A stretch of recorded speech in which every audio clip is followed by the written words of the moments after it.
astuces vraiment utiles pour devenir une super maman organisée. Être une maman super organisée, ce n'est pas une vocation, c'est un instinct de survie. Quand tu dois organiser la maison avec un ou plusieurs enfants, un emploi, un lave-linge toujours en mouvement et des papiers administratifs qui se multiplient comme des lapins, eh bien tu n'as pas le choix. Soit tu t'organises, soit tu te transformes en limace stressée. Ici, je choisis de vous aider à comment être une maman organisée grâce à quelques astuces anti-maman débordée. Mais attention, on ne parle pas de devenir cette créature mythique que l'on croit sur Pinterest, la maman qui a une maison rangée, un tableau magnétique, des paniers étiquetés en 4 langues, une maman qui organise des travaux manuels avec ses enfants le week-end, des enfants qui d'ailleurs mangent leur brocoli sans râler.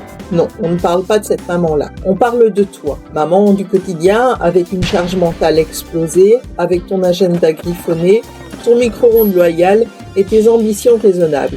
Genre boire ton café chaud une fois cette semaine. Voici donc plusieurs astuces concrètes, originales et testées dans la vraie vie pour maman débordée. Des astuces qui vont t'aider à savoir comment être organisée et à garder un peu de ta santé mentale. On peut commencer par le tiroir du « ça ira plus tard ». C'est une invention révolutionnaire. Prends un tiroir ou un panier dans lequel tu jettes tous les objets qui traînent et que tu n'as pas le temps de ranger. Ce n'est pas du désordre, c'est un compartiment stratégique de procrastination contrôlée. Un Lego, un élastique, une carte Pokémon, la vis du meuble bancal, hop, tout va dedans. Et quand tu as 10 minutes devant toi, ou quand le tiroir ne ferme plus, tu t'en occupes. Ensuite, prépare 3 tenues par enfant le dimanche soir. Les matins, c'est la jungle, on le sait toutes. Préparer les tenues à l'avance t'évite les disputes du genre « ce t-shirt me gratte ou je veux mon pull licorne », pas celui avec les dinosaures tristes. 3 tenues complètes, sous-vêtements inclus, prêtes à l'avance. Ainsi, tu gagnes du temps, de l'énergie et peut-être même un sourire avant 8h du matin, ce qui relève du miracle. Chaque enfant a son paquet de 3 tenues posées sur un banc, une chaise ou dans un panier et il choisit ce qu'il veut porter. En plus, ça lui laisse libre choix et l'implique dans sa propre organisation. Une autre bonne idée est de mettre tous les vêtements des enfants à leur hauteur, dans des armoires, sur des cintres, avec une boîte pour les chaussettes, une pour les slips et culottes, une pour les accessoires comme ceinture, casquette, écharpe. Et le matin, l'enfant se met devant son armoire et choisit tout seul ses vêtements du jour. Les meubles Ikea sont idéaux pour moduler et remonter la barre de vêtements au fur et à mesure que les enfants grandissent. Instauration du quart d'heure de rangement sauvage. Chaque jour, à la même heure, tout le monde range ce qu'il peut en 5 minutes. On met une musique entraînante, une minuterie et on se motive. Et on transforme la maison en chantier inversé. Chacun a son panier ou sa boîte à remplir, puis chacun va déposer les objets joués à leur place respective. C'est rapide et en plus c'est rigolo en famille. Et cela évite de passer ton samedi entier à ramasser des Playmobil décapités. Une idée sympa est aussi créer le tableau « Je peux le faire seul ». Un tableau visible et à hauteur des loulous avec des pictogrammes ou des mots selon l'âge des enfants. Dessus, toutes les choses qu'il peut faire seul. Se brosser les dents, mettre ses chaussures, vider son sac, mettre son linge dans le panier. Vous pouvez fabriquer ainsi ensemble ce tableau d'activités. Cela développe l'autonomie des enfants et réduit ton envie de hurler à chaque oubli. Il y a aussi dans la voiture le panier de secours. Prépare un panier ou une valise dans ta voiture avec les essentiels de survie. Mouchoirs, lingettes, linge pour bébé, crayons de couleur et cahiers, snacks secs, bouteilles d'eau, stylos, petits jeux et éventuellement quelques vêtements de rechange. Grâce à ce kit de survie, tu peux faire face à presque tout. Un goûter oublié, une tache suspecte sur un vêtement ou un embouteillage interminable. Utilise la règle des 2 minutes. Si une tâche prend moins de 2 minutes à faire, fais-la immédiatement. Range les chaussures, réponds à un mot de l'école, remplis une gourde, cela évite que 1000 choses deviennent une montagne insurmontable à 22h quand tu veux aller te coucher. Une astuce sympa aussi est le dîner joker. Une fois par semaine, tu prévois un dîner sans cuisine.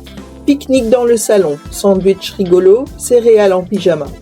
L'idée n'est pas de tricher, mais de te donner une vraie pause. Cela dédramatise les repas et rend le soir presque festif. Les enfants adorent. Si en plus tu organises ce pique-nique sous une tente créée avec un grand drap posé sur quelques chaises, tu vas marquer des points pour le concours de la meilleure maman du monde. L'idéal aussi pour une maman organisée, c'est de planifier des blocs, pas des heures. Oublie les plannings minutés. Planifie ta journée avec des blocs de temps souples. matin, après-midi ou soir. Tu y places les grandes lignes, activités, repas, devoirs, sorties. Cela te donne un cadre sans pression et quand une urgence survient, ce qui arrive tous les jours, avouons-le, tu ne perds pas toute ta structure. Fais les repas en double dose quand tu cuisines. Tu fais une quiche, fais-en 2. Un gratin, double portion. Tu congèles la deuxième. Sur le fond, ça ne te demande pas beaucoup plus de travail et le jour où tu es débordé, tu la ressors et hop, un repas maison sans effort. En fait, c'est comme une lettre d'amour à ton futur toi fatigué. Il y a aussi le panier du soir pour chaque enfant. Chaque enfant a son panier attitré. Au fur et à mesure de la journée, quand tu vois des objets qui traînent et qui appartiennent aux enfants, tu les mets dans le panier de chacun. Ainsi, le soir, il récupère son panier et range les jouets ou les objets dans sa chambre ou son cartable ou tout autre lieu dédié à cet objet. Parlons d'un point qui peut faire mal. Raccourcir les routines trop longues. Tu passes 40 minutes à coucher les enfants le soir, c'est que la routine est trop élaborée. Simplifie-la. Une histoire courte, lumière tamisée, câlin express. Une routine plus courte égale des soirées plus longues pour toi. Et les enfants qui comprennent que dormir n'est pas une négociation sans fin. Ça peut sembler difficile au début, mais peu à peu après un temps adapté pour chacun, prendra place naturellement. Prépare une station sortie express, près de la porte. Les sacs, les chaussures, les manteaux, les chapeaux, les clés. Une seule zone pour tout ce qu'il faut pour sortir. Cela évite de courir dans toute la maison à la recherche de la chaussure gauche ou du bonnet volatilisé. Implique tes enfants dans les repas. Même petits, les enfants peuvent laver les légumes, mettre la table, mélanger une pâte. Cela les occupe et les responsabilise et parfois, pas toujours on sait, les incite à manger ce qu'ils ont aidé à préparer. Ainsi, tu ne cuisines pas seul comme un marmiton épuisé. Les enfants adorent mettre un tablier de cuisine, ça va les aider à rentrer dans le rôle et toi, ça va t'éviter les vêtements trop tachés et les lessives qui vont avec. Utilise un calendrier familial centralisé, un seul support visible pour tous, avec les rendez-vous, les activités, les absences, les menus, les sports. Tu peux utiliser un tableau blanc, un calendrier papier ou une appli. Quand tout le monde sait ce qu'il se passe, tu es moins la secrétaire officielle en chef de la maison. Chacun prend son petit rôle et plus d'excuses du « j'ai oublié ». Et surtout, tu as une vue d'ensemble sur le jour, la semaine ou le mois. Ce qu'il ne faut pas oublier, c'est de te pardonner de ne pas toujours tout faire. Oui, cette astuce est sans doute la plus importante. Il y aura des jours où tu n'appliqueras aucune de ces idées. Tu crieras, tu oublieras, tu serviras du pain et du fromage en guise de dîner. Et tu sais quoi ? C'est totalement normal. Il faut pouvoir accepter que tu n'es pas invincible, pas parfaite, et que derrière chaque maman se cache parfois une femme fragile qui a besoin d'une pause. Être organisé, c'est juste essayer de rendre la vie un peu plus fluide, pas de devenir une machine. Il y aura toujours des imprévus, c'est indéniable, des tâches, des oublis. Mais avec quelques astuces bien pensées, tu gagnes du temps, de la sérénité et surtout un peu de cette fameuse charge mentale en moins. Et pour finir, dis-moi, parmi ces astuces, laquelle as-tu envie d'essayer en premier ? Ou mieux, quelle est ton astuce personnelle qui te sauve la vie chaque semaine ? Partage-la en commentaire, parce qu'on en a tous besoin de ce petit truc en plus.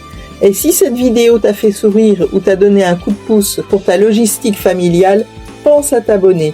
Ici, on parle vrai, on rigole un peu et surtout, on avance ensemble, même avec une chaussette sur la tête. Allez, à très vite Super Maman, organisée ou en tout cas en voie de le devenir. Au plaisir de se retrouver dans ma prochaine vidéo sur ma chaîne YouTube Blue Butterfly. Et n'oubliez pas de vous abonner. Un petit clic pour vous, une grande reconnaissance pour moi.